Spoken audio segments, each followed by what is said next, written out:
تزکیہ نفس کا ذریعہ یہ قرآن ہے۔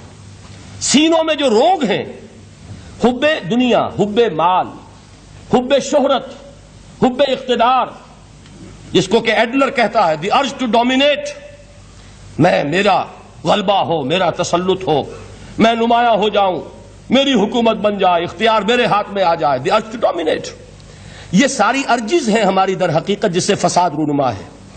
یہ حب مال ہے جس کی وجہ سے ہمارے اندر تنافس ہے۔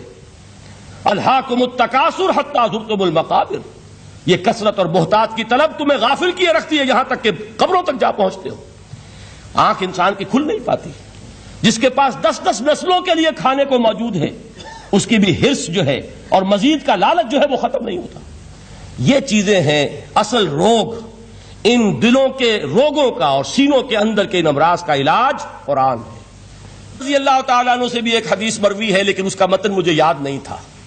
مفہوم اس کا یہ ہے کہ جس شخص کو اللہ نے قرآن جیسی دولت دی ہو اور پھر بھی کبھی اس کے دل میں یہ خیال آئے کہ اللہ نے اپنے کسی اور بندے کو کوئی زیادہ بڑی نعمت دی ہے، اس نے قرآن کی ناقدری کی۔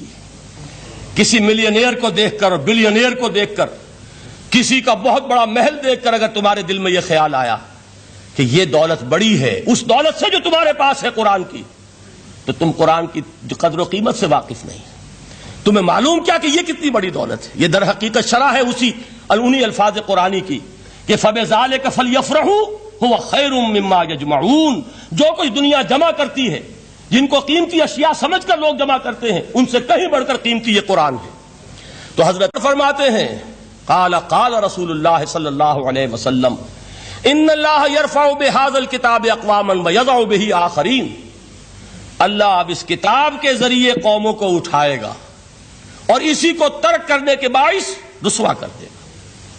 یہ ہے اب ابد الآباد تک کے لیے، خاص طور پر مسلمانوں کے لیے اللہ تعالیٰ کا یہ قانون۔ اس کتاب کو لے کر اٹھیں گے سربلند ہوں گے، اس کتاب کو پیٹھ دکھائیں گے ذلیل کر دیے جائیں گے۔ یہ گویا کہ اب امت مسلمہ کی قسمت جو ہے وہ تلے گی اس کتاب کی میزان میں، اسی میں طے ہوگا کہ ان کے لیے عروج ہو یا زوال ہو۔ اسی کو وہ جواب شکوہ میں علامہ اقبال نے سادہ ترین الفاظ میں کہا تھا، وہ زمانے میں معزز تھے مسلمان ہو کر اور تم خار ہوئے تاریک قرآن ہو کر۔ فارسی میں اسی کو مفہوم کو جو ادا کیا ہے جس خوبصورتی سے، اس کا تو جواب نہیں ہے کہ اے مسلمان خار از مہجوری قرآن شدی، تم جو ذلیل و خار ہو گئے ہو دنیا میں۔ ایک سوال شاعر نے کبھی کیا تھا نا، بڑا پیارا سوال تھا، ہے آج کیوں ذلیل کہ کل تک نہ تھی پسند گستاخی فرشتہ ہماری جناب میں۔ بڑا پیارا سوال ہے، جواب علامہ اقبال دے رہے ہیں، خار از مہجوری قرآن شدی، قرآن سے لا تعلق ہونے کی بنیاد پر تم ذلیل و رسوا ہوئے ہو۔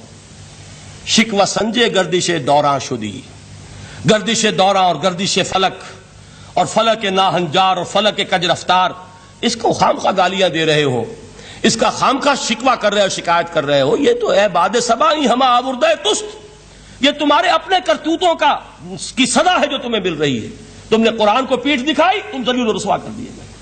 خار از مہجوری قرآن شدی، شکوہ سنجے گردش دوراں شدی، اے چو شبنم بر زمیں افتندئی، در بغل داری کتاب زندئی، اے وہ قوم جو شبنم کی طرح زمین پر پڑی ہے، اغیار اسے پاؤں تلے روند رہے ہیں، جیسے آپ صبح کو سیر کرنے نکلتے ہیں، سبزے پر پڑی ہوئی شبنم اسے آپ روندتے ہیں اپنے قدموں تلے۔